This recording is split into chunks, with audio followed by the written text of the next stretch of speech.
Greetings, Patrick here. Have 8 questions with. Welcome to the show. Yeah, looking at a side of another bleak and rainy southeastern night. Still a little daylight in there, but it's all gray and overcast. Um, Tonight we have a gray old guest. It's been a while since we had one of those, but this is the guest that I've had hoped that I could ever get a chance to talk with. Robert LaSardo. He's a tremendous actor. He's got over 200 credits to his name.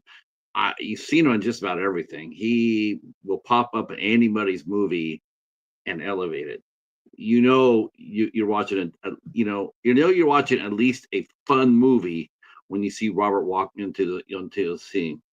Um, and he is moving on to becoming a director. He has written and directed his first film, American Trash, which I liked and I reviewed. We're going to be talking about that. We're going to be talking about a lot of different things. It's going to be a very interesting ride, I think, tonight. Um, See, Anthony is here. I know you're still on 2011. Oh, okay. He took that off. He already knew what he was going to say. He says, I'm not going to repeat that. He already knows that I'm in 2011. Let it go. But Anthony is celebrating his job, going to job training. That's awesome. Let's see. Let's see. Doing okay. And you saw the Thunderbolts. I probably will see the Thunderbolts at home. At home, I'll probably see the Thunderbolts.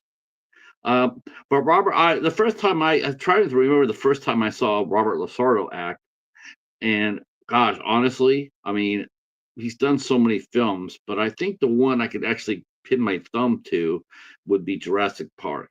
I mean, Jurassic City, Jurassic Block, Jurassic City. There's so many dinosaur movies, but I saw him there. He played a Sean Kane's movie about basically it was a playoff of Jurassic Park, and he played a soldier on there. So that was like the first time I really recognized him as who he was. Like when I'm like, okay, that's a pretty distinctive look because Robert is very, as you see in the profile picture we used for the show tonight, he has a lot. He guy's tatted out, and he's got some really distinctive tattoos. Plus, he's also known for his bald head and for his goatee. It's a signature look. That's when you get him to come onto your set, that's what you're getting. He's not going to be wearing a wig. He's not going to be dyeing his scalp. He's not going to be covering up his tats or anything like that. He is what he is. Um, Now I'm not sure this is I like to think, of course, he'll probably correct me if when I'm wrong. I like to see him like the same class as someone like a Danny Trejo, someone who works his ass off, someone who will have fun on every set that he's on. Um, Now I think Robert's a very serious individual. I mean, it'll be interesting to see what he does for hobbies and what he does for fun. I really want to know this because he's always placing these deep roles, even when they're not that big. He always brings a certain gravitas to every role he plays in. The one role that just jumped out at me that separated Robert was a small movie called Silencer. That movie was banging. Um, I really enjoyed that movie quite a bit. It had Tito Ortiz in it, Johnny Meisner, Danny Trejo, Robert. It was also the first movie I saw with our buddy Mike Ferguson. He was in the movie. Got beat up by Tito Ortiz, but he's still a badass. And Robert played he played a hitman with honor, and I thought his character was like, wow, that's cool. That's cool. I mean, he might have been an assassin, but he had morals and he had a heart, and he got that across in Silencer. That's actually a really good movie. Man, that's actually one of the bigger that's one of the best action movies I've seen. Say, hey Eric, how are you? Yes, I am very down with this. I'm so excited to have Robert on the show.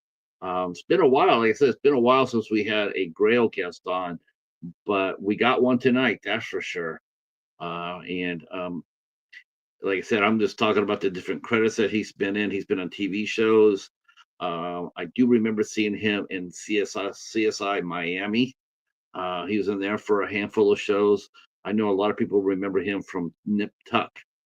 I have not seen that show, so I have not seen Robert's performance in that. But I have seen him in American Trash, and that's the movie we'll probably be focusing on most tonight because it's an interesting movie and has a lot of questions to be asked about it.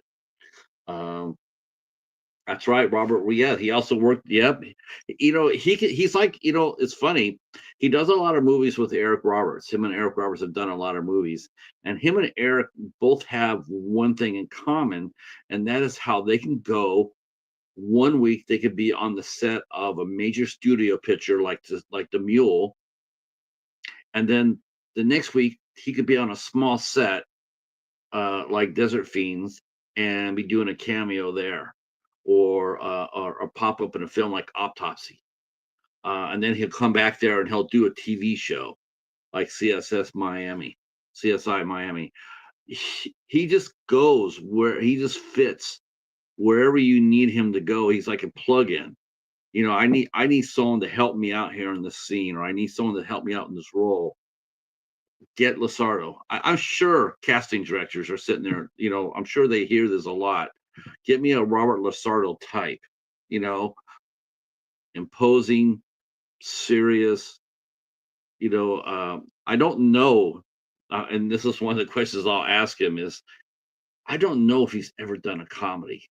I mean, I'm looking at looking at his credits, and I don't really see anything leaping off the page at me that is like comedy. Everything he's played in, Death Race, Autopsy, The Cleaner. Um, he also appeared in the original CSI Miami, uh, Double Tap. I mean, those are not comedies. I don't know if he's ever done any. It'll be interesting just to ask him that. Um, he says he's got a very memorable scene in Wishmaster 2. Uh, yes, that's right. He did. He was in Wishmaster, so he's done a lot of horror too.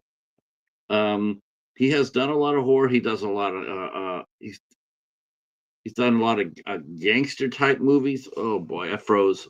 Hold on, give me a minute here. Oh,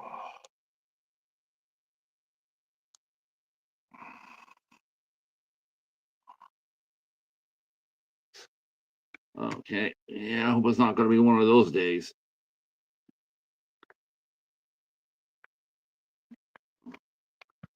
Good old StreamYard.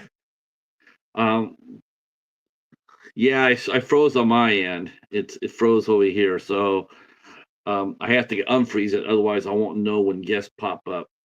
Um, so like I said, he's just has and the thing is too and his background is is fascinating too. He uh he also studied at the Stella Adler. He's a classically trained actor. He served in the U.S. Navy, where he handled guard dogs, attack dogs in the Aleutian Islands. That's going to be interesting to hear about that. Um, Short Circuit 2. There you go. Um, I wonder if he had. I wonder if he played. He probably played one of the bad guys, more likely or not. I don't know. I wonder how many movies he's played in where he's got a chance to be a good guy. Beside, well, I sort of considered him sort of like a semi like an anti-hero in Silencer. I mean, he played an assassin, but like I said, his assassin had honor. It was just it jumped at you. but I wonder if he's ever had a chance to play a good guy. I mean, hell, look at Danny Trujillo. Look how long it took him to play one before he got in the role of Machete. Every time he saw Danny Trujillo, he always played a bad guy, and then Rodriguez put him in Spy Kids, and next thing you know, now he sees Danny Trujillo as playing good guy roles. So we'll have to ask Robert that as well. Um, American Trash is a like I said though, that's going to be the movie we're going to be talking about a lot today. I watched it, I reviewed it. It's a strong movie. It raises a lot of questions. Definitely want to see where Robert was coming from in filming it and making it. So he'll be here shortly. Actually, he'll be here right now. Thank you for everybody coming in, and let's go talk to Robert LaSardo.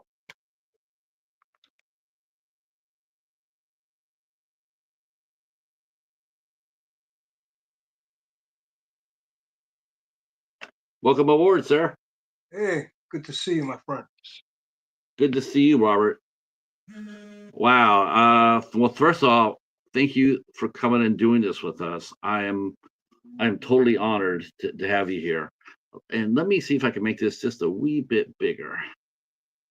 I think I can do that. So everybody can see us.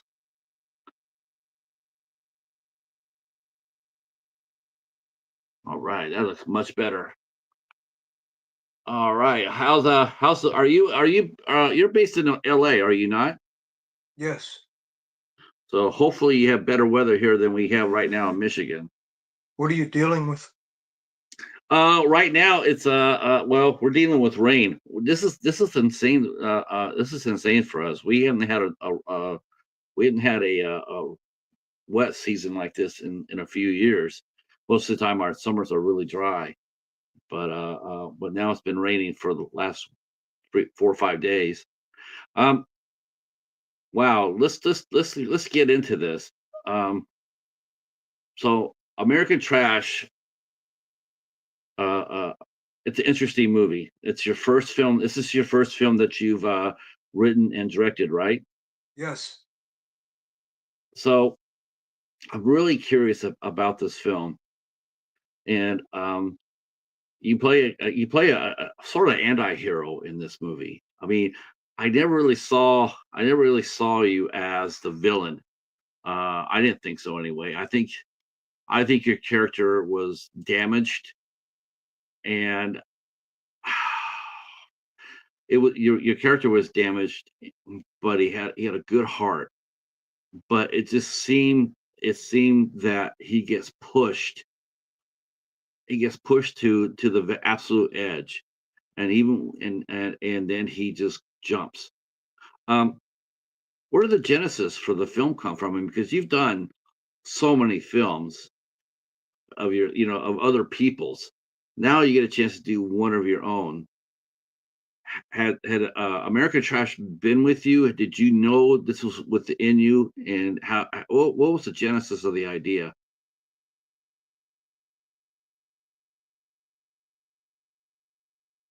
There's been several reasons behind it that I've lived with sometimes for some time. Some I've been conscious of, some didn't manifest until I was actually making the film. I mean, because Miles is an interesting character. I mean, I don't know how I saw a lot of you in him.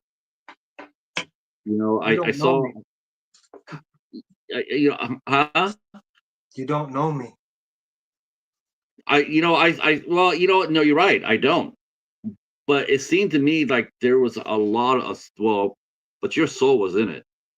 Miles is a very soulful character, and I think it's safe to say that you're a pretty soulful person yourself. Thank you. Would So Appreciate that. no, I don't know you, but I can still see you in Miles in some aspects of it, Well, I and think maybe. what speaks true, at least to me, about Millis is that, like me, he was a veteran. I've been in the military, did my tour in 1981 through 85. I was in during the Cold War. I was K-9 unit stationed in the Aleutian Islands. Um, and so in that aspect of things, I felt it was necessary to maybe do something creatively that suggested something other than a criminal, because I'm not a criminal and I've never been incarcerated, nor have I been convicted. I was discharged honorably from the US Navy in 1985. So I thought it was appropriate to tell a story along those lines. Have people come up? I mean, that's something that never crossed my mind. I mean, I read your background, but it never crossed my mind. But have people assumed that of you that because of the tattoos and the way you look? Have you had that happen to you from casting directors or other film people? Because I've that had would it be a happen. disservice. Say again? That would be a disservice to you if people Right. just assume that. Well, to answer your question, yes, it's happened to me with the police officers stopping me. I've had guns put to me, put to the ground, for no reason other than um, maybe an idea that lives in their minds that had nothing to do with me or my reality. But you know, but I dealt with that, and then also with work, yeah, I've had to deal with people making assumptions about me when I show up for casting calls, and you know, or other men asking me why I did time, or any number of things that are presumptuous that don't speak to any kind of. I think they speak more to a conditioning rather than any insight.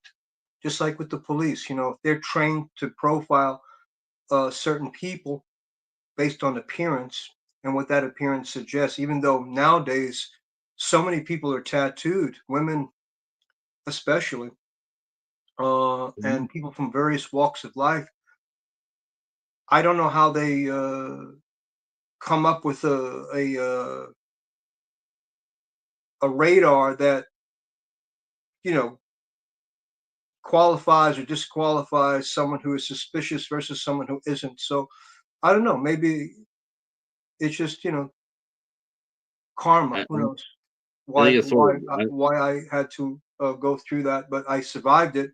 Not everybody does. Sometimes people get shot, like Millis in the film, but he did something that was clearly uh, probably deserving of that fate. I it's interesting you mentioned that because I struggled with the ending. I did because I understood the man's pain. He lost his soulmate, and that's a tremendous loss. And for a lot of people, they don't recover from that. And there's nothing doesn't change them. I mean, and as far as what Millis did, I mean, you know, he did offer them a chance to walk. During the crucial scene that we're talking about, he gave them a choice. He gave them. I mean, he's like, you have a choice. You could press this forward, or it could end right here. He got pushed, because he really was a gentle person. He just wanted to be just left alone. He wanted to just spend time with the soulmate. Um, but there was one aspect of the movie that is really interesting, and I've been seeing a lot about this in some of your social media, and it just got me just like, I gotta ask. I just gotta ask. Um, so I noticed that you like Charles Manson quite a bit. You seem to be, well, I don't know, like him so much, but are you talk about him a lot. You post a lot of pictures about him, and there's two sides to Charles Manson. Like Millis is a fan of Charles. That's where he meets his lady.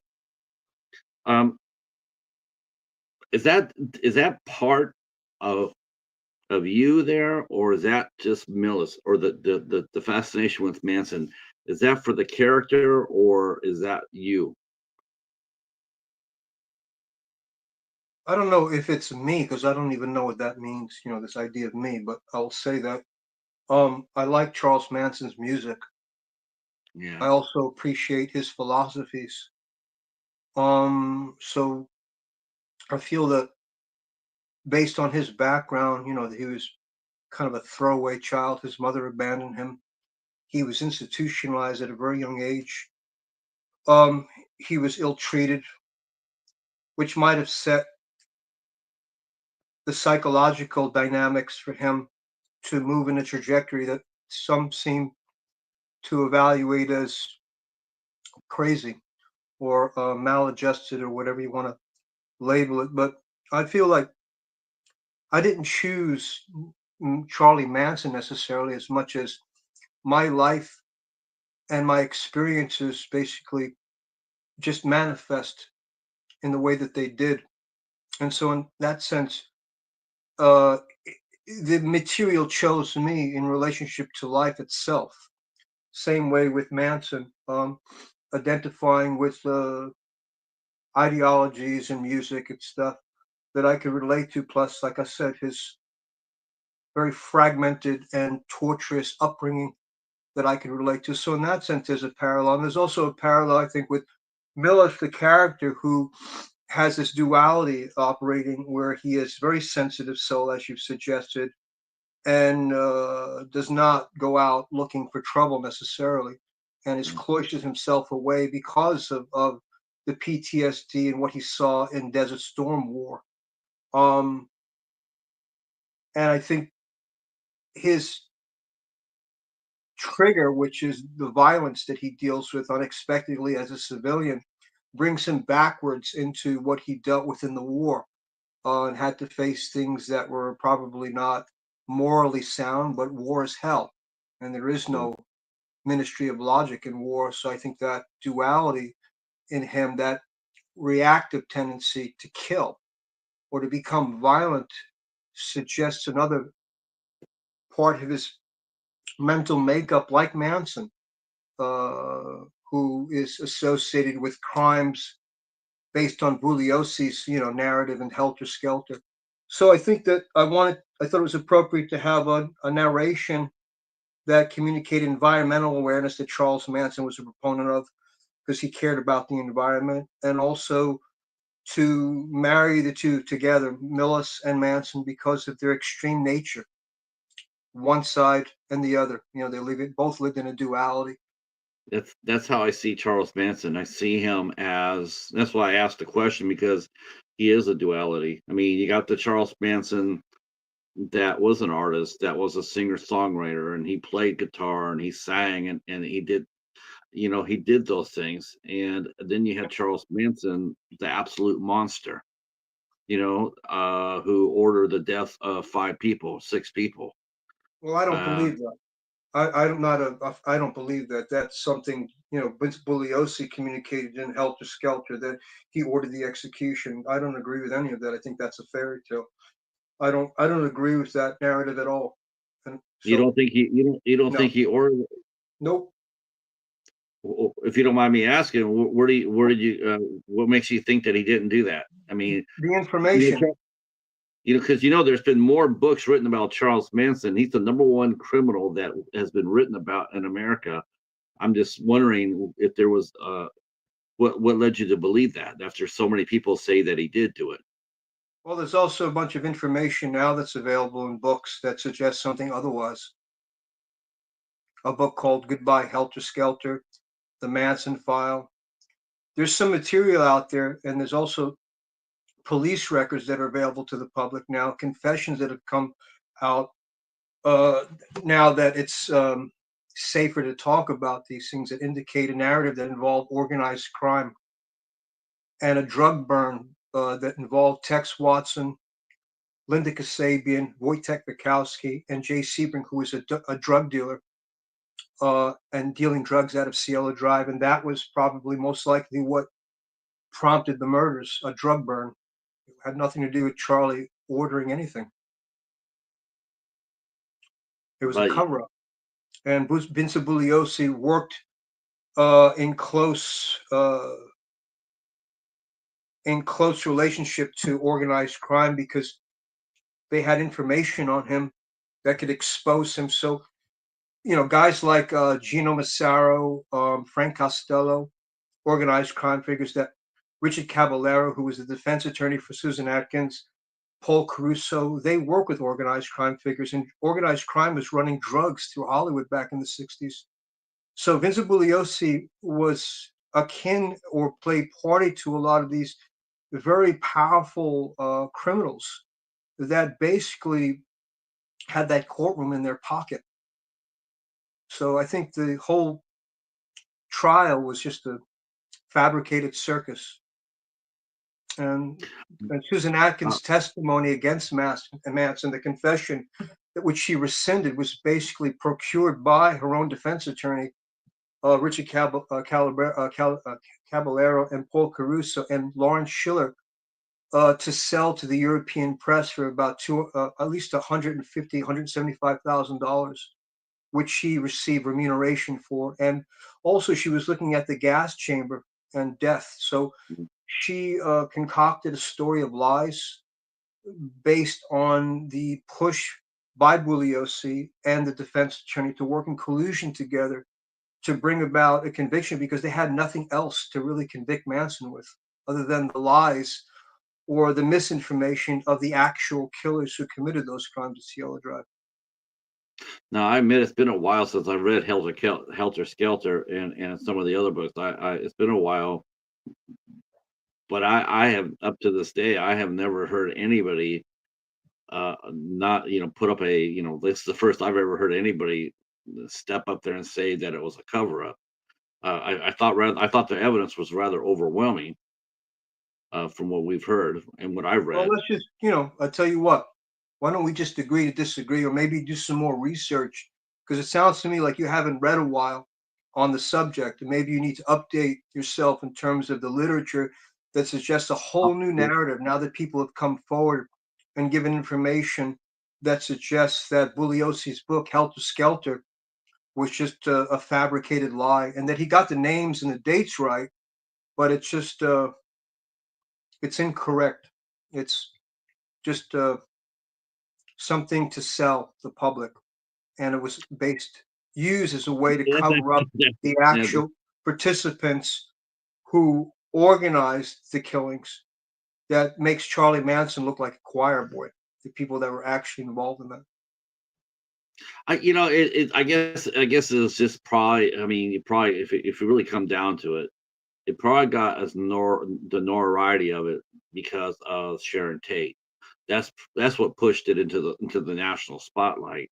I mean, if she hadn't died with her unborn baby, then honestly, it might have been it might have been considered just like a drug deal gone bad. But because of who she was at the time, that's what brought it out to the national spotlight and brought how that goes. Everybody comes running for that. Well, the Now, question then is, why would Roman Polanski allow two practicing drug dealers to live in his house with his pregnant wife, then go off to Europe and leave her alone with them?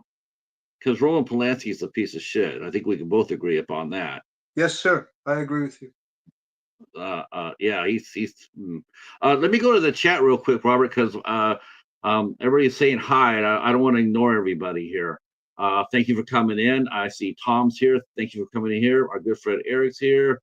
Our friend Steven, fellow podcaster, Horror Freak 85, Stephen Chang. Hello, sir. Hello, Chadwick, fellow filmmaker such as yourself. And see, Steven says, Eric says that he just added the Goodbye Helter Shelter to his Amazon wish list. Very interested in this take. Yeah, me too. I'm going to be looking for that book at the library. Yeah, George Stimson wrote it. I will definitely be looking for that. Yeah. And just for the record, for everyone who's listening, I'm not necessarily saying that Charles Manson was a good guy. Of his own admission, he said he was a criminal and that he deserved to do time for cutting Gary Himon's ear, for being involved in Shorty Shea's death, even though he didn't kill him. Uh, Steve Grogan, Clem, aka Clem, and the rest of the participants like Tex Watson, they murdered Shorty Shea. So of Charlie's own admission, he was a criminal and did do things that suggest incarceration. But the life sentence they gave him in perpetuity as this monster forever, I don't think is a fair and accurate assessment. It's extreme, and it's not. To me, it doesn't add up based on the research I've done. I would suggest anybody interested in the case just do research. There's a lot of stuff that lives in the public registry, case files, police reports, names of people like Robert Evans, who was the head of Paramount at that time in the 60s, who worked with Lawrence Schiller and helped cover up the rape of Roman Polanski, of the 13-year-old underage girl, that he drugged and raped. There's a lot of people in that period of time that lived in a circle of agreement and protected one another because they were powerful, rich. And back in those days, scandal like that ruined careers. It's not like it is now where people um, are rewarded for their decadence, or be given celebrity status because they do something that's unfathomable based in in a morality. Those days, it was much more of a strict kind of agreement to hide things, So But I Charles think. became a celebrity himself. I mean, he Say after he again. got locked, What? Charles became a celebrity. Charles was a celebrity himself after he got locked up. They turned him into a celebrity, and he got to record music and release. I mean, there's a lot of people made a lot of money off of him, and they still are. I They're agree still with that making. part, that they definitely got rich off of him. I don't know. He was making music prior to the Yes. arrest. That was always something that he was fond of, playing the guitar, a kind of folk type music, akin to Bob Dylan, etc. So I don't know if the media is shining a light of corruption on him and making him the devil deity of a cult, this fictitious cult, suggested that now he's a popular musician. He was friends with a guy named Alvin Creepy Carpus when he did time in prison, who was a member of the Mob Market gang, the Bonnie and Clyde, uh, a criminal enterprise that he was associated with. So Manson became friends with Alvin and practiced music while he was in prison. He was also friends with Frank Costello, the organized crime boss of the Genovese crime family, I believe. And so Frank Costello had an affection for Charlie. So when Charlie was released from prison, he was afforded opportunities to record music at various studios because organized crime, which was basically behind a lot of musical enterprise back in those days, liked him and they saw his talent. And this is Yeah, before there was two sides the to that. murders happened. This is before the murders. He had been given opportunity to show his talent. It's just how it's interesting how you're mentioning his background, his growing up background, and you're looking at that, and you look at that and you go like, okay, I get that, I understand that. But look at us. I mean, we probably have some rough backgrounds ourselves, you and I, but we didn't do anything like that. You became an artist, a very good artist, and you served our country. You work for yourself. Look, your life has turned into a positive, a powerful positive, if I could say that. Thank I you. mean, I appreciate the yeah. compliment. I'm just gonna stick with I will definitely take a look at that. But I Yeah, just was curious. it's I thought apples and oranges. Just so we can be clear. I'm not trying to sway you in one direction or not. You asked me some questions, and nope. I think I have a right to answer them honestly. I'm not I going was to hoping I was apologize hoping for you my would. opinions to anyone. No, If you feel the way no, let me finish. You feel the way you feel, you're entitled to that. But I would challenge you to do more research and read books, and rather than lean into the narration of all these years, just because something has been promulgated for decades about any number of things doesn't mean it's necessarily true. For years, people believed that John F. Kennedy was killed by Lee Harvey Oswald. There's more information now that suggests a conspiracy and a cover-up, and a book that was written by the same man, Vincent Bugliosi, suggests that there was only a lone gunman, that there was no conspiracy to kill a Kennedy. There wasn't the organized crime element wasn't involved. It wasn't a coup d'etat. It wasn't the government. It was simply one man. Now, there's a lot of people that would disagree with that now. yeah, So just keep in mind the same guy who wrote Helter Skelter also wrote a book. I'm talking about Vincent Bugliosi, that suggests that there was no conspiracy to kill Kennedy. So my point being is that we can revisit this information over and over again, and the more we dig, and I think it's important to be objective and look at the material there. Once again, I'm not saying that Manson was a good guy, but what he's been associated with, to me, is unreasonable in terms of the responsibility as scapegoat to carry the crimes when in fact it was Tex Watson that murdered uh, Sharon Tate. It was Linda Kasabian, and possibly even organized crime figures were involved. There's another interesting fun fact here, if you want to call it that. A man named Charlie Barron, who was a known hitman for the mafia back in the 60s, contacted Sebring Enterprises the day after the murders. He spoke with a guy named Joe, who was a hairstylist there, and he told the guy, listen, you're in the clear, Joe. You didn't do anything wrong. Don't worry. And basically, it's bizarre to me that this guy who worked with Sebring, because Sebring was killed that night, and the next day his associate, a colleague at his hair salon, gets this phone call from this ominous character telling him not to worry because the guy wasn't involved in drug enterprise. He was simply a hairstylist. But Jay Sebring, used his hair salon as a front for drug enterprise. So I find it curious that someone who's involved in organized crime, a murderer for the mob, is contacting Sebring's colleague to let him know not to worry.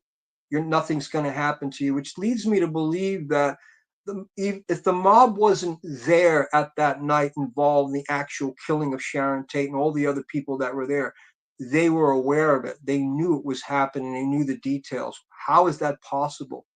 That they would know this before the media even got a hold of it, before the police even, could make heads or tails of what happened.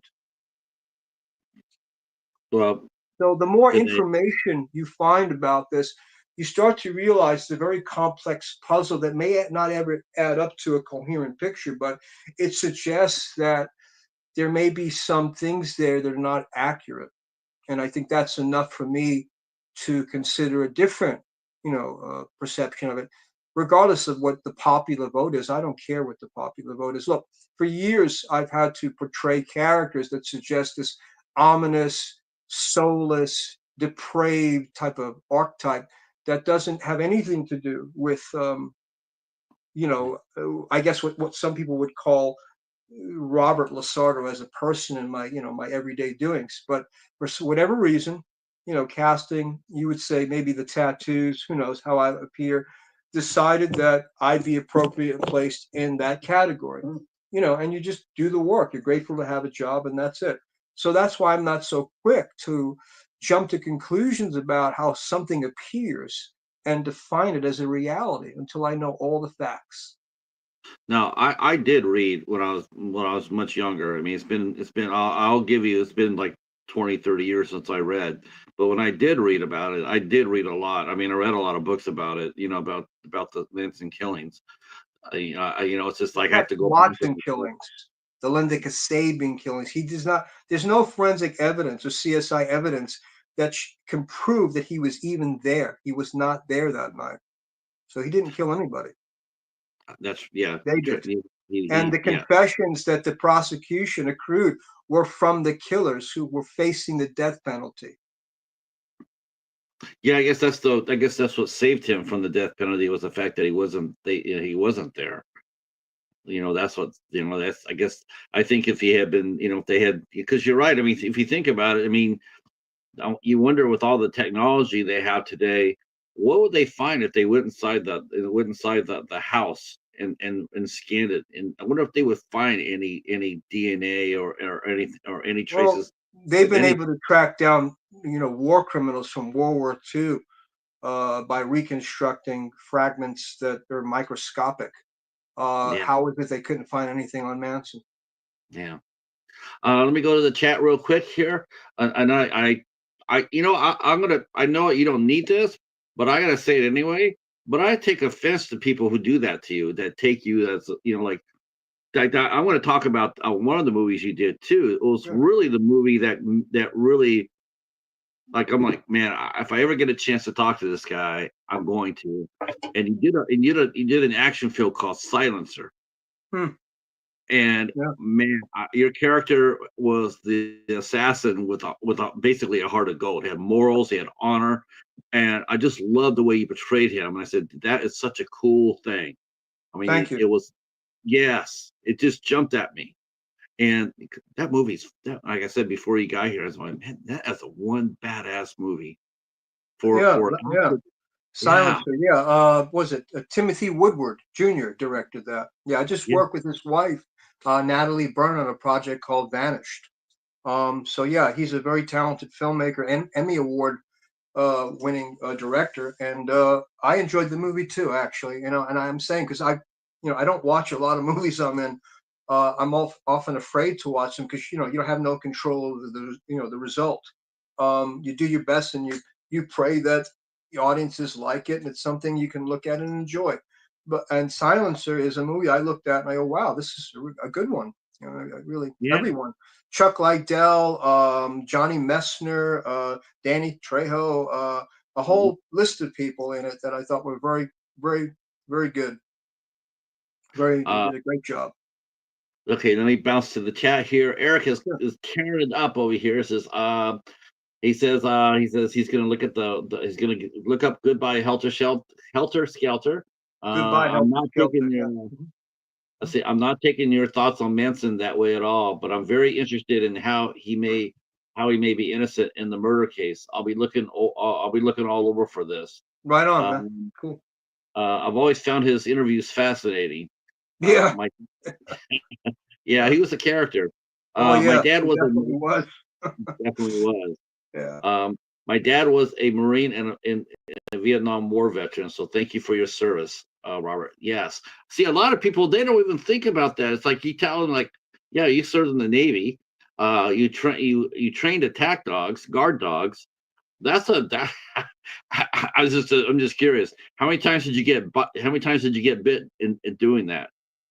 A few times when we Yeah. went through training in Lackland we went through training at Lackland Air Force Base in San Antonio, Texas, and part of the curriculum was that you had to get bit by other by handlers with other dogs because you would go through a rotation of dog teams that had different types of dogs, some big shepherds, various types of breeds, and so they would you put on the canvas wrap and you Okay. agitate the dog and present, and the dog would bite you, or you'd run away and they'd send the dog after you, and you basically, as the dog was chasing you, turn and present the wrap, your arm with the wrap, and they would, you know, grab hold of you, and then when the handler would say the magic word, you freeze, and the dog ideally would let go, but sometimes they didn't. They Yeah.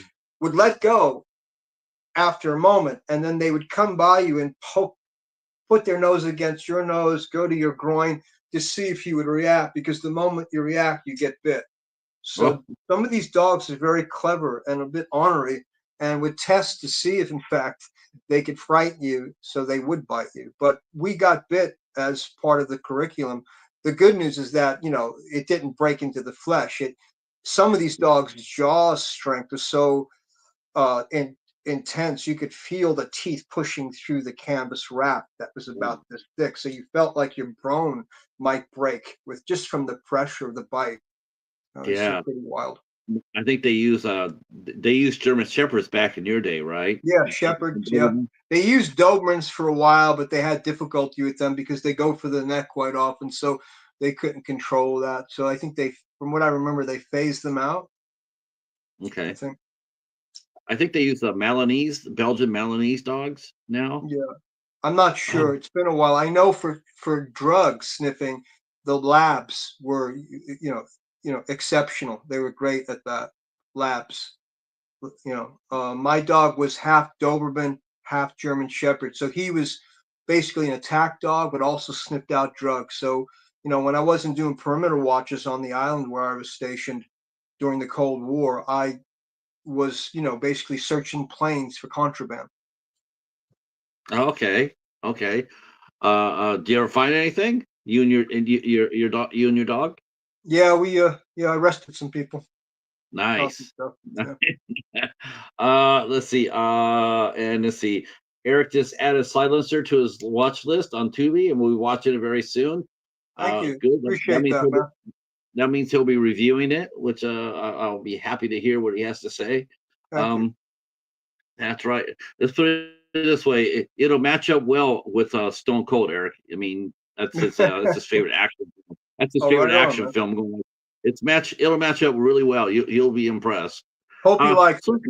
let's go back to the beginning a little bit. You know, Sure. because you got just God. I mean, it's almost to the point. It's like who hasn't? You know, I don't think anybody here has not seen a Robert LaSardo performance. I mean, you have done everything. Um, the soulless thing, like I said, that's sort of like wow. I would think that the casting directors would be and directors would be happy. Like I can see a director, I can see someone like a Timothy Woodward saying, "Get me a Robert LaSardo," get me or a Robert LaSardo type um, to come in there to elevate their movie because that's the one thing I've noticed with your performances too is I call it like you're an elevator. Whatever movie you're in, it gets elevated. It makes it better than sometimes better than it should be, but because you come in there and you show off your performance, you show off your abilities and your professionalism, it raises the movie. It makes the movie go from to all of a sudden it's like now you're watching it. Thank you. I'm glad that you Mm, feel that way. Uh, I do. I do. I think a lot of people are going to be really surprised to know that you are a classically trained actor, are you not? You went to yes, you yes. studied under Stella Adler.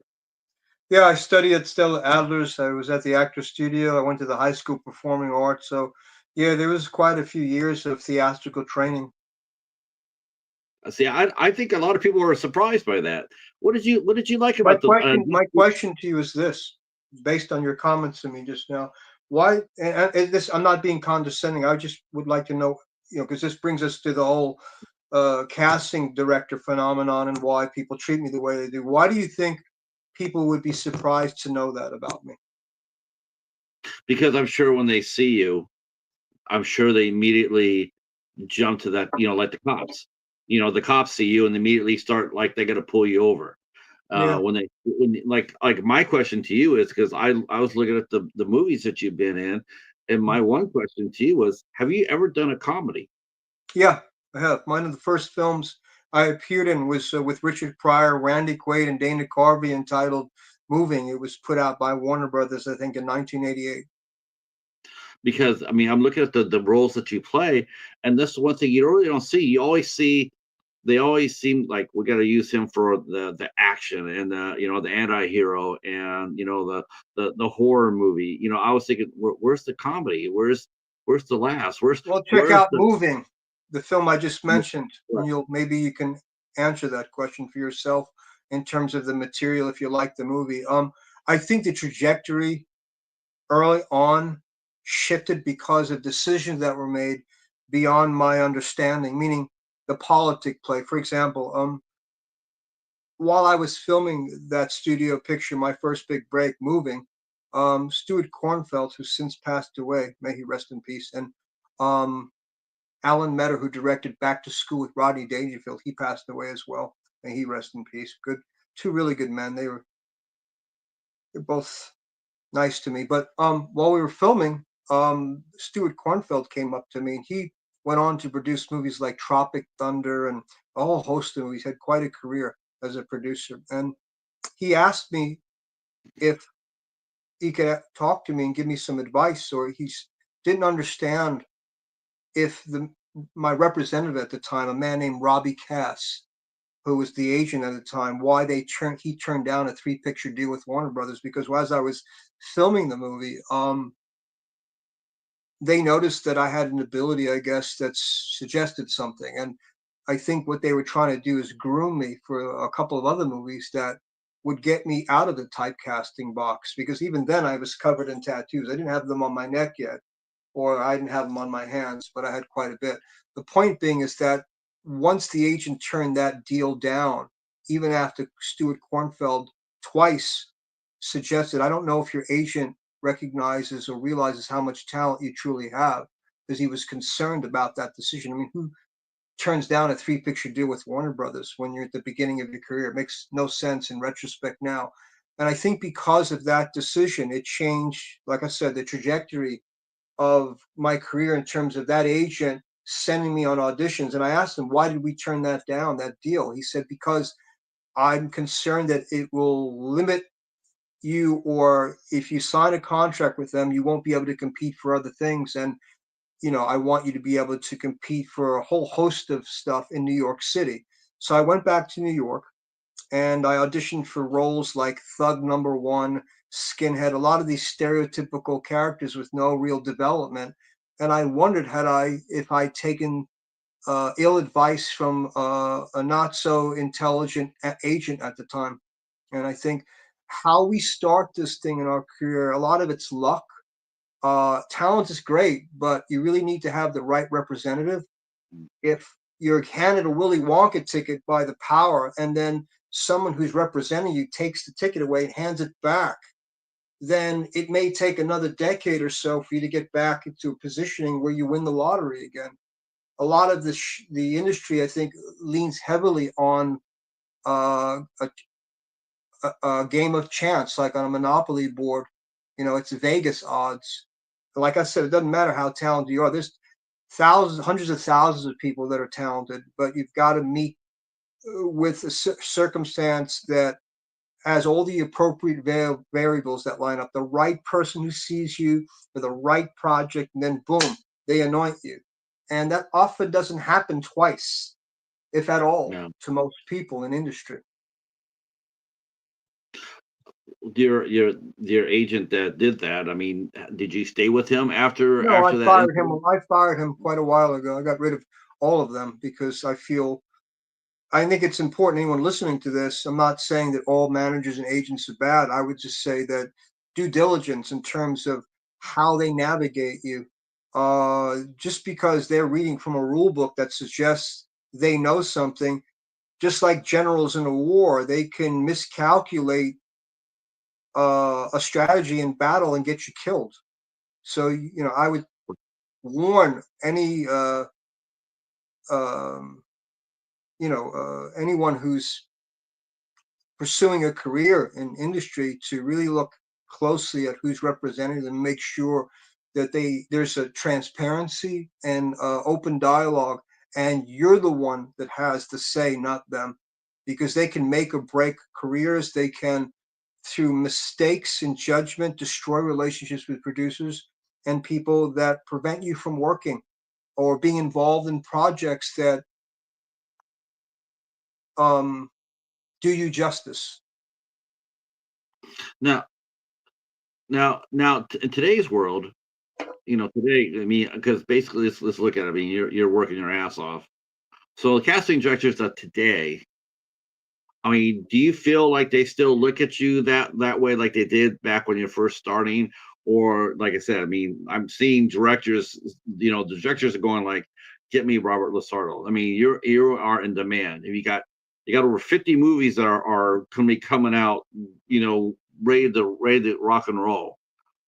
You're in demand. People appreciate and respect your talent and your hard work.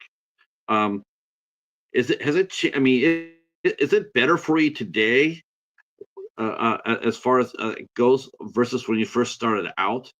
And would you have changed anything other than firing that agent of yours?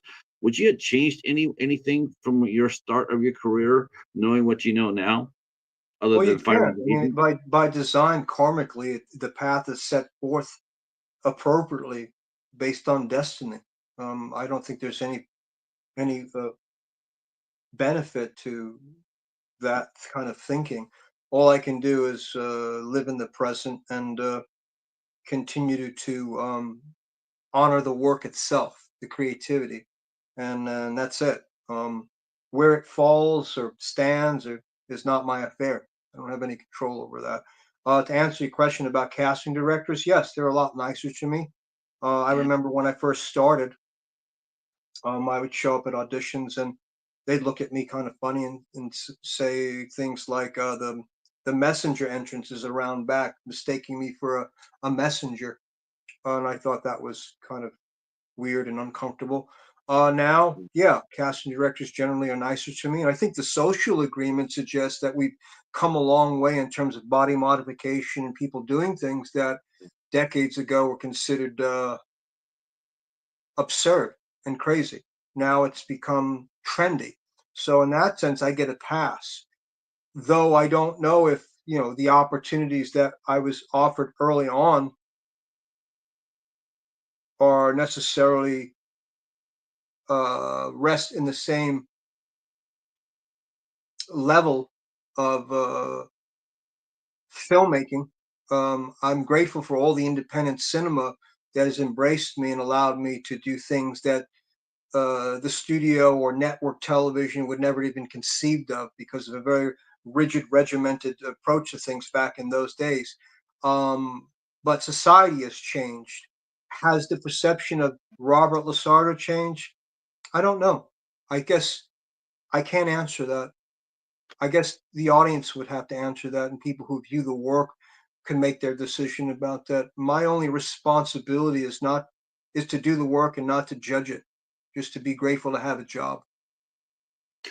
What do among your, when you're going from project to project, what do you look for? I know it seems like, wow, he'll do anything that they think crosses his desk, but I don't believe that. And I'd like to know Wait a minute. what Let's back up. Robert will do anything that. What did you just say? I said. I think a lot of people, when they see the movies, all the movies that you're in, that they come up with the idea of, like, he'll do any project that's given to him that crosses his Oh. desk. Do you But think they what do would say you? that about Eric Roberts? Because Eric Yeah, Roberts has quite the resume and has appeared in some movies that, from points of view, don't seem to be substandard. Others have been celebrated. So, do you think they would make those comments about him? yes, Okay. but Well, then I guess here's what. we're all subjects of criticism based on the audience But it's not assuming things. criticism. It's Yeah. not What criticism can you because do? there's one thing you and Eric both do. Like I said, you guys, when you guys show up on whatever project you're at, never a phone in. Excellent work all the way through. It's Thank what you. really attracts people to watch you, is because they know that it may not be, an Oscar winner, but you're sure as hell, no one has told you that, because you're acting like it is, and that's impressive. Thank you. Well, you go into these things, at least I do, you know, with the conviction to do the best work possible. You can't control the result, like I said earlier. You can't control how the audience is going to receive it. That's not my affair. Uh, my concern is, can I meet my own standard, which I continually raise higher and higher because I'm very hard on myself. I have to be, because I was trained that way. Um, the rest of it is, um, lives in this evaluation principle that if you get too caught up in that, you live basically based on other people's observation and evaluation of what you're doing. And I don't know if there's any future in that kind of, you know, that concern. I think you just do the best work you can, and that's it. And people will But have their opinions. Everybody has one, apparently. yeah, well, what they say about you say about Yeah, opinion, I but, know. I know like the an angel. saying, and they all Yeah, stink. so Yeah, yeah, I get it. Yeah, I know the saying. Yeah, yeah. Well, it's like I think that I'm just thinking someone actually telling a Stella Adler trained actor to go around the back. I'm just like, my mind is blown. yeah, Have you ever yeah, worked on the stage? I mean, yeah. Yes, I do have. you still do you still do that now? I mean, do you find yourself yearning to go out there and do Shakespeare or Chekhov? Well, I would probably do more like Tennessee Williams or George Bernard Shaw. Those are the authors or the playwrights I like. But there doesn't seem to be much calling for that now. And you know, I don't see a community of artists or performers anywhere in my circle that suggests that, or anyone that's representing me at the moment. They could link me to something that involves a company of actors and that do that do showcases or theater, whether it's New York or Los Angeles. Um, so I was gonna add, like, I think someone needs to get off their ass. What dream role on Broadway would you like to play if you got a chance? I don't know. I hadn't And really thought about it. I think, like I said, anything that suggests intelligence, insight, and a humanity, and a fully fleshed out character, that's enough for me. uh, let me go back to my chat. I'm totally ignoring them. I'm so bad on this. I'm just so focused on this. This is so much fun for me. Let's see. Hopefully you're having a good time. Uh, let's see. Hopefully you're having a good time. Let's see. Let's Is that see. a comment? Yeah, I hope so. I hope I'm asking you some worthy questions. Yeah, no, I appreciate That's my the biggest fear. details. Yeah, I appreciate the questions very much so. Yeah, I don't want to come across as someone who's asking you the same, 50,000 questions you've You're heard not. before. No, this Good. is I'm digging this. Yeah, I He's digging this. appreciate your attention to detail, like we did in the military. It's all about attention to detail. So thank Uh, you so much I, for I doing got I research. got that I got that I got that there. He's digging this. Right on. All Yeah, right. Let me go back to the chat real quick. Chadwick, let's see. Everybody's happy to see you here. Um, that's really cool. So glad you're here. I see our good friend Dell's here. Fellow YouTuber Chadwick. Robert LaSardo was awesome. I've loved his thank work for you. years. I have a feeling, Chadwick, you probably could, maybe get a chance to work with Robert. That would be cool. He's released some films underneath his belt. Chadwick has. Dales has so many great roles over the years. He said he saw moving in theaters way back when. Uh, yeah, way back when. Yeah, Oh, yeah, I was a young man. I was a young whippersnapper back in those days. Yeah. what did you take from that first movie? What did you take as far as improving your craft? What did you pick up from moving? I just watched Richard Pryor. I observed Dana Carvey. I watched Randy Quaid. I just observed behavior. Richard was it Richard Burt Reynolds? He said he didn't teach. It was him that he said this. He didn't teach acting. He taught behavior. So you observe the behavior patterns. You see what and I think you know you learn a lot from observation. That's interesting. That is a. I guess that would be true because I've asked that question lots of times to people. Like, what was your first time on the set? Well, what was it like? And they're sitting there going, like, did you study the other people? And they're like, I hear all the time, like, I learned how to act on the set. Like I watch other people's behavior. Yeah. That's interesting. Yeah. Yeah. All Well, I right. think, So, yeah, yeah. let's see. Eric saying that one of his favorite prior films was Moving, and says Robert was great as one of the members of the moving crew with King Kong Bundy. Yeah. Chris. That's Yeah. right. May he rest in peace too. He's Yeah, no longer with us. no, Chitu Kambuka, who played one of the other movers, who was in Roots, the original series Roots that came out, I think, in the 70s. He was fun to work with, great, nice man. He's deceased as well. Most of the cast have moved on. does that do you think about that when you see some of your peers that are they pass on a little early, or now, like, have you ever lost a peer that you really looked up to, that's Yeah. really like Yeah. I affected lost you? a friend of mine in the recent past, Tom Sizemore. Yes. That he could have been one of the greats. He was He a was great one of the actor. greats. He He was. He was. certainly was.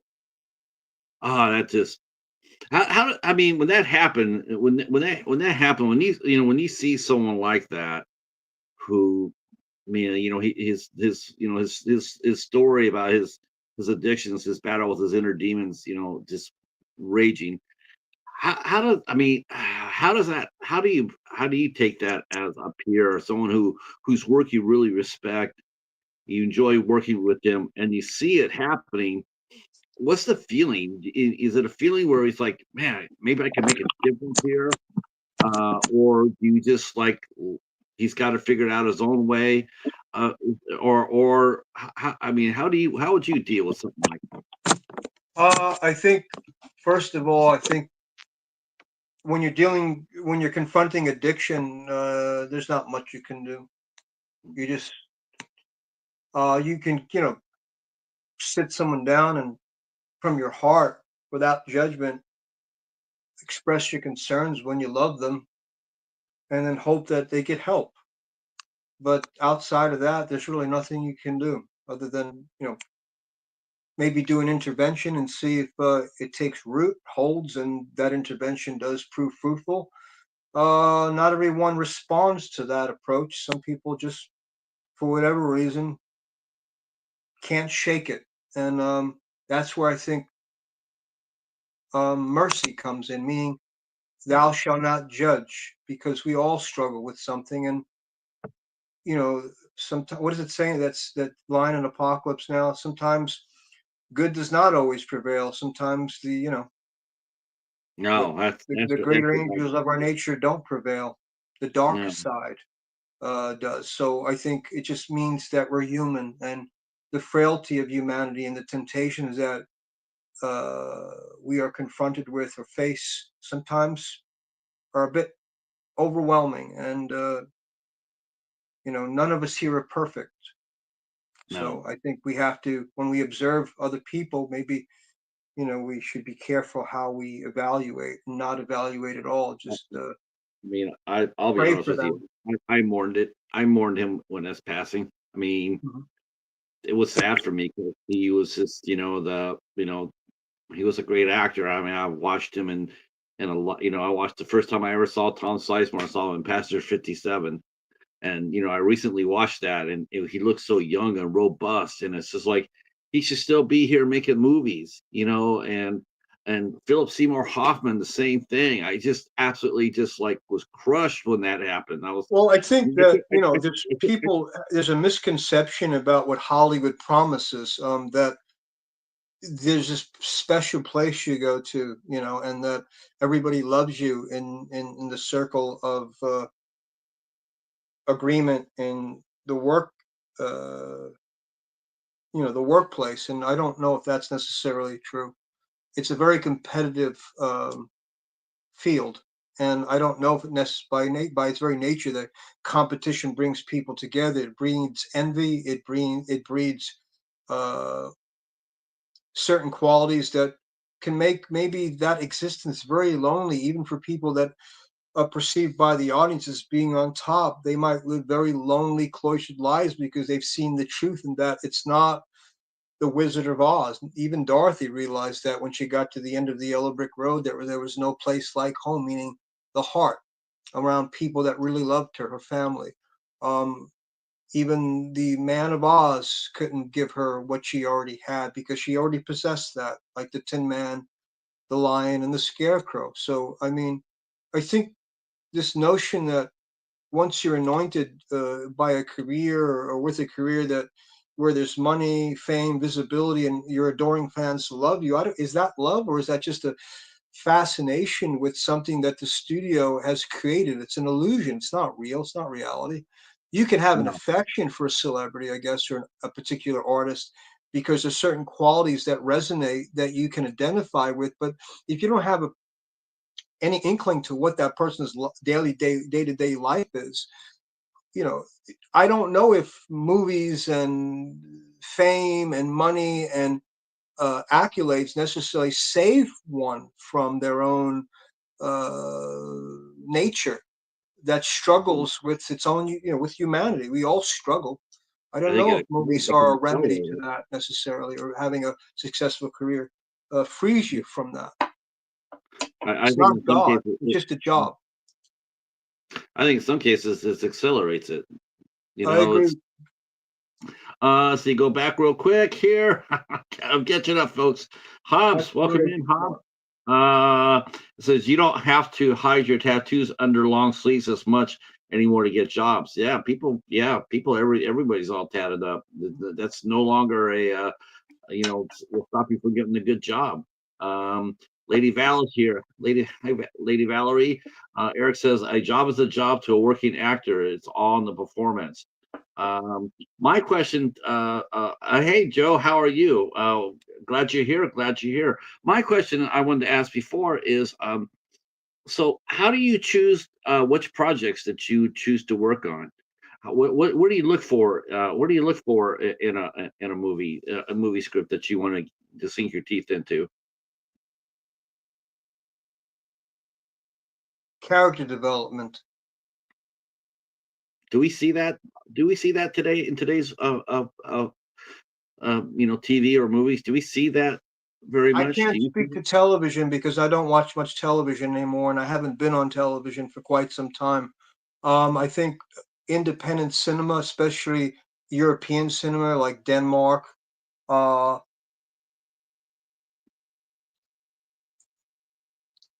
Korean films, uh, just films abroad suggest something in the way that they tell stories that is not sensationalized, it's not trivialized. The life experience as they communicate their narrative, I find to be very engaging and realistic and entertaining at the same time. So it is possible. You just have to know where to look, like a library. If you are only, if you're spoon fed what the mainstream gives you and you only go to what's easily available, the average consumer may not have the time to go through catalog upon catalog to search out film. I do because I fast food entertainment doesn't work for me. I need something that's more substantial, and ideally, you hope that when a screenplay is before you, that it has something that you can sink your teeth into, Yes. that has meaning, that suggests, that is there's some substance. Yeah, I agree with that. I don't really. I mean, I really don't watch that many mainstream films. I might seem like maybe if maybe if they come through where I get my movies at, which is a public library. As a matter of fact, we've been talking about the library. I get the movies over there because I get them for 25 cents, so I'm able to explore over there. But I personally am with you. I love foreign film. I love a good independent drama. That's my food of choice. Yeah, Um, yeah, it's um, what let's go back just a small. Let's go back to American Trash. So, how long had it been? How when did you start? When did you start thinking about bringing Millis to life? I mean, have you been working on different projects and then writing his character out, fleshing him out? Um, how did that start? I'm really curious to know how you got this movie made.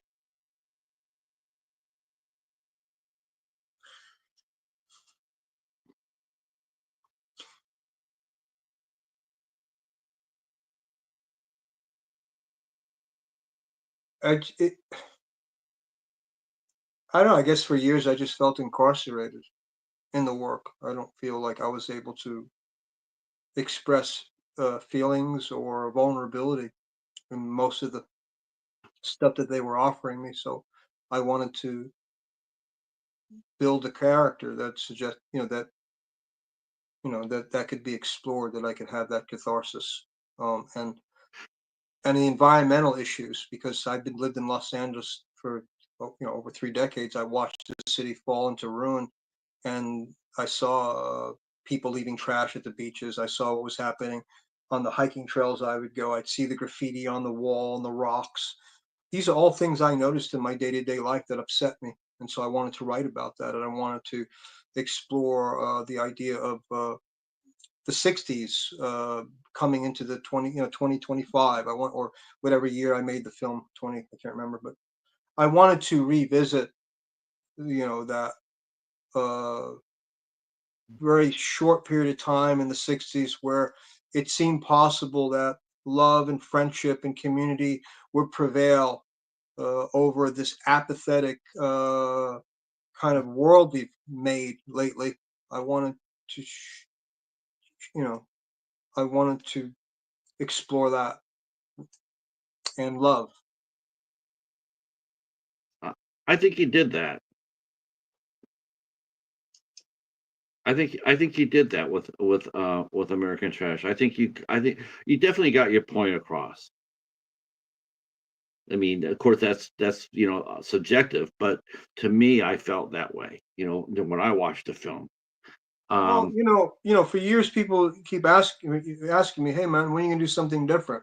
When are you gonna do something different?" So I did something different. yeah, So some people appreciate that. Others didn't because people want to see what others would consider predictable. They want the violence, they want the adrenaline rush. People watch movies more as a thrill ride than some type of introspection, poetic art piece. That doesn't always sell well to people who've been conditioned to watch movies that the pacing is really fast. They get an adrenaline rush when they watch it. It's razzle dazzle, man, with any number of things that suggests a lot of money when these movies are made, or a gimmick, a hook of violence or sexuality or any number of things to keep the audience fixated in this sort of depravity, even that may pass as art, or on the other side of it could be a form of pornography, because our society, more I feel, more and more has become benumbed to so much violence in video games. Young kids play them, movies reflect them, the hero shooting guns, doing things that in real life would never really work. You'd go to prison like that, you'd be killed instantly. You wouldn't be able to glorify any of those positions in reality. But I think people need movies as a way to deal with their own frustrations, whether it's their job, their personal life, as a form of escapism. And in that sense, there's a lot of formula out there to give the people what they want. If you go counter that and communicate something that demands more from its audience, a sensitivity, a patience, not to get excited, but to actually feel your way through the movie. You yes, may have a smaller audience and you may not be celebrated as something that is commercially viable. You may just be looked at, oh, that's an artsy film. I'm not into that sort of stuff. It's boring. I want to see things blow up. Want to see controversy. I want things to move fast.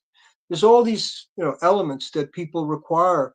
And then there's other people that, they like artistic movies. So I don't know, I feel, more and more. I mean, the movies of my day that I watched, the John Cassavetes of the world, who made movies that the takes would go on forever. Vincent Gallo, Brown Bunny, Buffalo 66. The pacing was different. The character development took time. The storytelling evolved throughout, the editing style was different, the whole approach was different. So movies that were successful back then, I don't know if would be received well by audiences now, because we've been not me, but a lot of people have been systematically trained to cue in on the visual aesthetic and get worked up or stimulated by these things I've just described.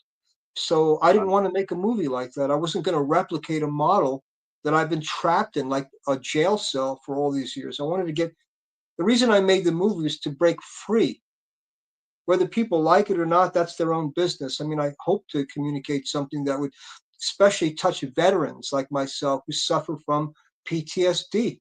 And I had people come up to me who watched the movie at the screening we had that said, "Man, thank you for not making this movie very violent. I was in the war. I served in Vietnam. I served here. I served there." And they appreciated what I was communicating in the film. So to me, that's enough to have veterans, combat vets tell me that. If the regular everyday audience finds it to be, a bit bland and not the stuff that we associate LaSardo with, that's okay too, man. To each it's his not own. bland. It's not bland. I'll tell you that right now. Not bland. It's a powerful movie. It's a Thank moving you. movie, and I just looked at Millis as and I looked at him as an anti-hero. It was like, he deserved better than what he got, you know, and I liked the character very much. Um, you shot on in front of the house, the right, the Lobianco Tate house, or you shot out on at the scene itself. Did you have to? I shot in Chatsworth, where the Spawn Ranch used to be. I shot at the cave where the picture was taken back in the '60s, where Lynette Fromm and several others, people that used to hang out with Charlie, took that very, historical photograph in black and white, crunched down in the cave. About a couple of 100 yards away from that cave is where the Spawn Ranch used to be. Uh, if you're familiar with the Spawn Ranch, that's where Charles Manson and his so-called followers lived prior to the Right. killings. What was it like filming it? Did you have to get permission for that? I mean, because I noticed that, I was wondering if that was a public area, or did you have to get special permission to film at that location? No, this is like kind of rebel filmmaking. I didn't ask for permission. I just shut up places where I could potentially get into trouble, and we set up the camera, we rolled, and we got out of there fast before anyone would notice. That's what I, you do I'm when you have no money.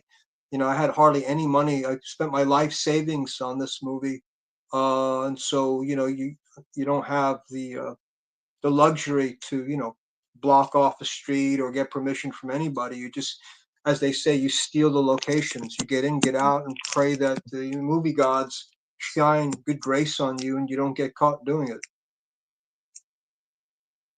uh, how did you get your cast? I mean, was this a cast of friends, the people that you knew, that they No, knew that how personal this was, or no, do you? no, Okay, none of these people are my friends. They're not my enemies, but they're not my friends. They're just people's work that I they're respect. peers. They're peers. Peers. Yeah, I guess you could call them colleagues. Yeah. Rich R. Rendon, I guess him and I have a sort of a friendship. I speak to him every now and again, and he was very kind in his participation. He didn't, you know, some people, they put the guns to you, so to speak, in terms of remuneration. People want to get paid. I understand that, but there's limitations. So Rich R. Rendon was very kind. Darren Barcombe, who played one of the kidnappers, he was very uh, very kind to me as well. And Mark Thompson, who played Charles, the man who comes at the end, who's this kind of enigmatic character who you don't know who he is, and at the end he's barefoot walking around throughout the whole movie. He's a dear friend of mine, but he's not a professional actor. He just I met him on a set filming a movie, and we became friendly, and I still communicate with him. He's probably the only one, other than Lance Caver, who's a combat vet who served in Desert Storm, who I talked to also, who you know, who just I knew that I know that some of them, I know Lance and Rich, were trying to be involved in movies, and so I just offered them the role. I didn't make them audition, and I don't think I made anybody. I think there was a couple of actors that auditioned. Emilio, uh, the one who played the coroner, he auditioned. A couple of people auditioned, and they were great. I know Leslie Iverson. Yeah, Through her, Leslie, she auditioned for me. She she did had, a great she had audition nothing. and a great job in the film. She had nothing but respect and love for you. Yeah, She, yeah, yeah, she was on she's the a good show, person. and yeah, she says she was so impressed working with you, and she was she was really happy to make the movie. And Uh, Tom, we were speaking about Tom Sizemore earlier. He did it for me as a favor, more or less. I paid him, but his manager, Charles Lago, basically said, "Oh, don't worry, you don't have to give him, whatever you want." I'm like, "No, I want to pay him, you know, uh, respectfully." And but Tom was very kind about it. Not everybody was so kind about the money. Some people, like I said, really put the Jesse James to me, and that's fine. They want to get paid. I totally understand that. But I'm grateful for Tom Sizemore. May he rest in peace. And everyone else who did it for the love. Diana Carter, who helped me produce it, you know, and others. Um, I'm gonna turn around because I go back to the chat, but I'm gonna let some folks here in the chat. I'm Mhm. gonna let them. They've been wanting to ask some questions, so I'm gonna open it up and let them drop their questions. If you don't mind answering a few of them before I let you go. Sure. Okay, here it is. This is your chance to drop questions for the legend, Robert LaSardo. And yes, I mean that. Like I said, I have been looking forward to this ever since he said. I couldn't believe he said yes for one thing. When I asked, I was like, "Holy shit!" But what's the worst you could do unless you ask? And Um, I appreciate your kind review for of my film American Trash. I was really impressed. I mean, And with respect to your review, I trimmed the movie down to 1 hour and 49 minutes because I know you said that you're only one of your little one of your pet peeves about it was a little bit long, and I always embrace critique and utilize it. So I adjusted the film based on your notes and other people's as well because I don't know everything. I'm still a student and I'm learning. So I wanted to make the best film possible. So thank you for your notes and your critique. Oh, thank you very much, Robert. I appreciate that. You know, I tell people I've talked about the movie quite a bit, and I will continue to do so. And I know that once Eric watches it, I know he'll be talking about it too, because that's the way him and I go. We see something like this, and we just talk it up. And but here's a chance for you guys. Oh, here's some questions. Lady Valerie actually had a question. You go ahead and go back there and ask her. I said it was a great question, and she said, "Being in the horrorverse, because you have done a few horror movies, being in the horrorverse, what are your thoughts on indie film in general?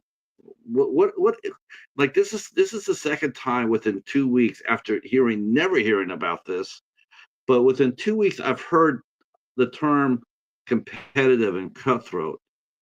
Is it like that for indie filmmakers? I know I'm asking a question. I'm sorry. Is that like that working on indie films? Do you see? You mentioned before that you've seen that. You've seen people who are like it's cutthroat. Um, why do you think that is? I mean, it seems to me like more than ever, there's a lot of jobs out there. Why? I mean, it is being cutthroat. I mean, or being aggressive or assertive.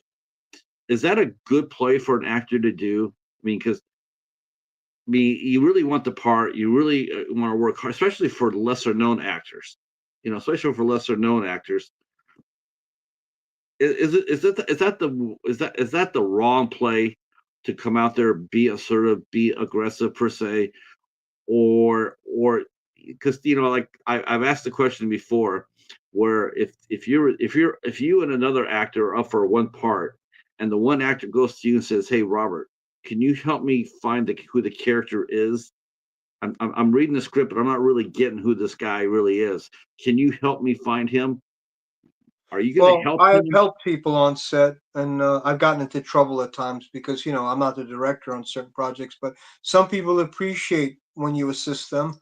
Others feel like that you're encroaching upon their sacred space. So you got to be careful with that. In terms of the cutthroat element, yeah, there's that part of it. It's a competitive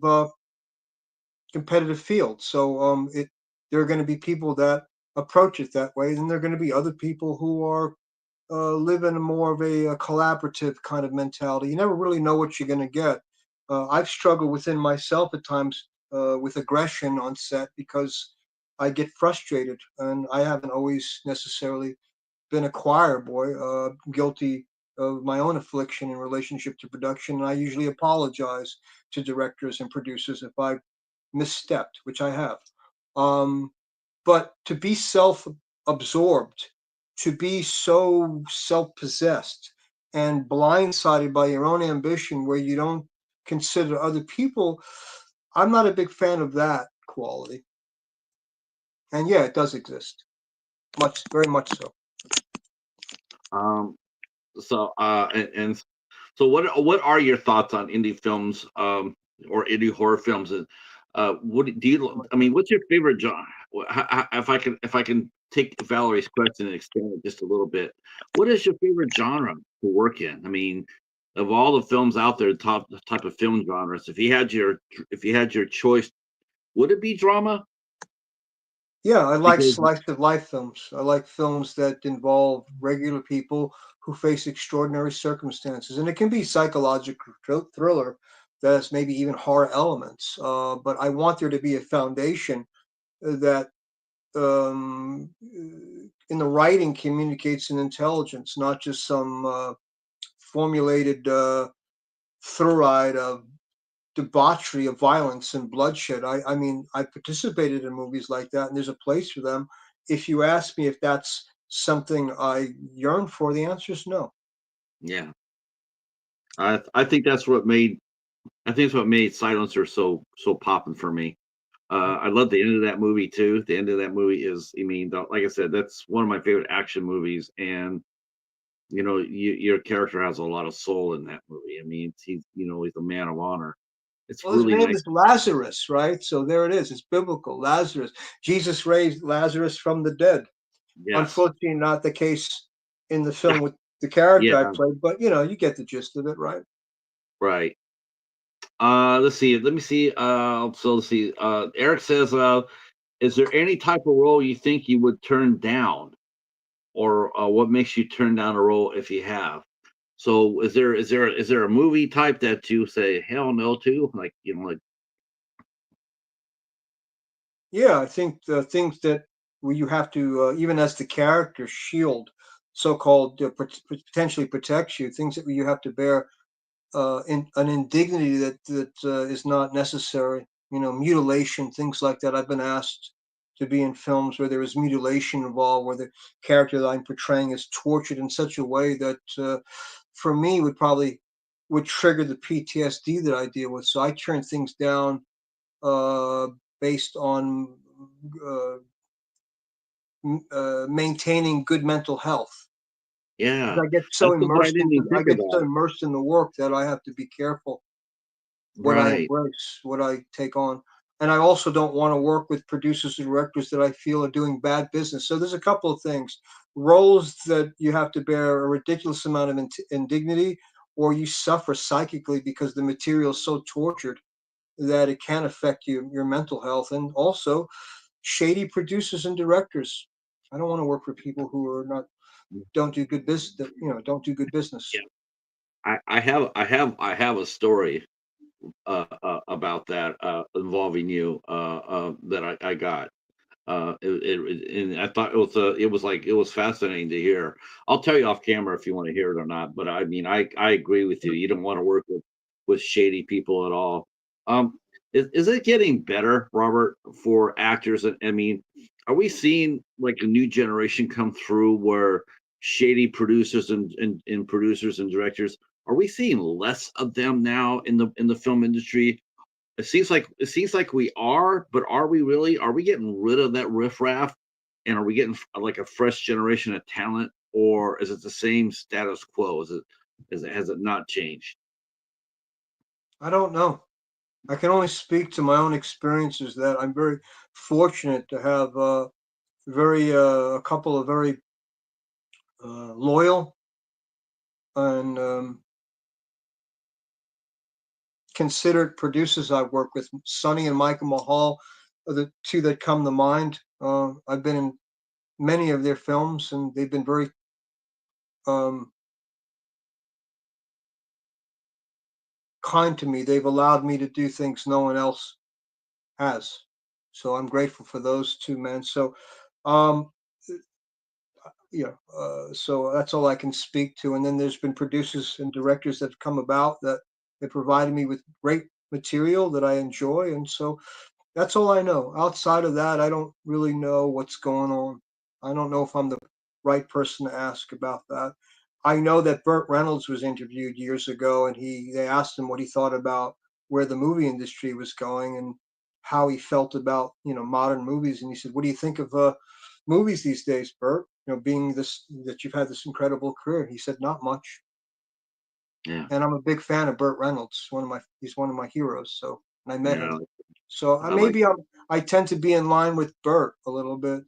Things have Hmm. changed, and maybe not for the better. But that's not to say there won't be a renaissance. Like there was the Dark Ages, then the 13th century, then there was the Renaissance. So maybe this is just a transitional phase, and we'll go into something that's auspicious and beautiful. A new I would generation of love that. filmmakers will come about, and they'll reinvent the wheel, so to speak. Who knows?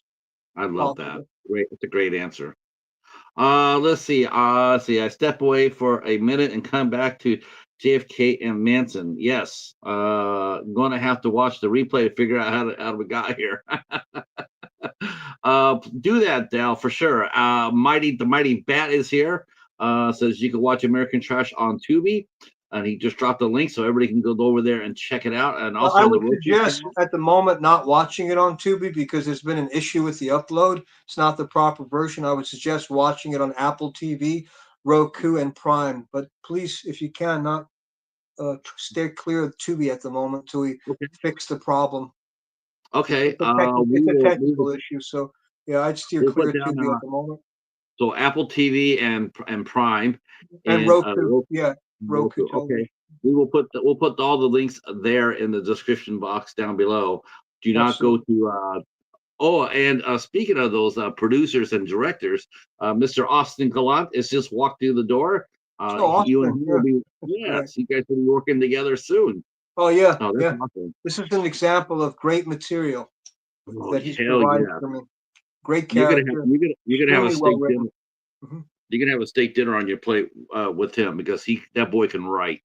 Yeah, He's a hell of a writer. yes, yes, you can. Yeah. Thank you, Michelle. Great interview. The Mahals are great people. They are. Chat with them all the time. The Mahal Empire. Let's see. And then Eric says he'll watch it on Roku. Thanks for the information. All right. So we have hit our button, and so to speak, means we have hit our time. I want to thank you, Robert, so very much to Thank come you, out sir. here and answer every question. Just a thank you. It's just the highlight of the show for me. It's a highlight. It's a career highlight. I really do appreciate your time and honesty, and more importantly, I hope that you'll come back. I'd love to have you come back in a few months and talk again. Um, I guess my one last little question I have is Yes, sir. do you want to go into directing? I mean, is that something now that you made American Trash? Do you No, want to do no? I with I say this with humility, for my own quality of life. No, Okay, okay. no, and not that Maybe I screen. regret it. I don't regret making the film. I needed to clearly. It just took everything out of me, and I don't want to go through that. It was a Right. very Yeah. difficult task, and I commend anyone who revisits that. I'll stick Um, to being in front of the camera. I don't want to be behind the camera. I want to thank you guys to chat so much for coming out here and supporting this Mhm. interview. Very grateful that you guys Yes, came out and you guys dropped some great questions. You're gonna go check thank out you. Robert's work. If you haven't checked it out, please do so. There's a lot of great roles out there, a lot of great films out there. The ones Thank that we talked about, American Trash, Silencer. Um, we talked a little about your TV. I remember seeing you in Jurassic City with Sean Kane, a good friend of mine, and you Hey, were keep an eye out for Bikers and Werewolves, another Mahal movie that's going to drop this year. Bikers bikers and and Werewolves. Check that you know out. what Yeah, that have you ever done any short movies? yeah, Riviera. My friend Javo Scott. We did a film together called Riviera. Check that out. It's All available on right. YouTube. Yep. Because I know my buddy he loves shark movies, and Mhm. I just had to ask just to see if he had done a shark movie so I could go ahead Mhm. and make him happy. No Yes. names. All right. Tomorrow night we'll be here tomorrow night back here at 8 o'clock with another filmmaker. Another Joe Leone will be here, and he'll be bringing Remy Eve and Adrienne Loren will be here, and we'll be talking about their movie Greet Your Demons at 8 o'clock. Another powerfully good movie. I watched and reviewed, and it's a corker, that's for sure. And we'll be here tomorrow night at 8 o'clock for that. So come on back. Tell a friend, share us out, watch the replay, drop a comment, and we will see you. We'll see you tomorrow night. Robert, stay right where you are just for 1 second when I say good night. Good night to everybody. Good night, everybody. Let's see if I can get this. Come on. That's what happens. Oh boy.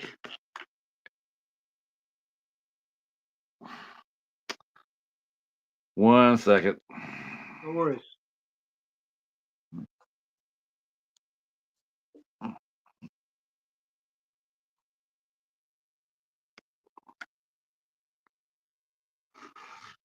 I think my phone has developed some problems here.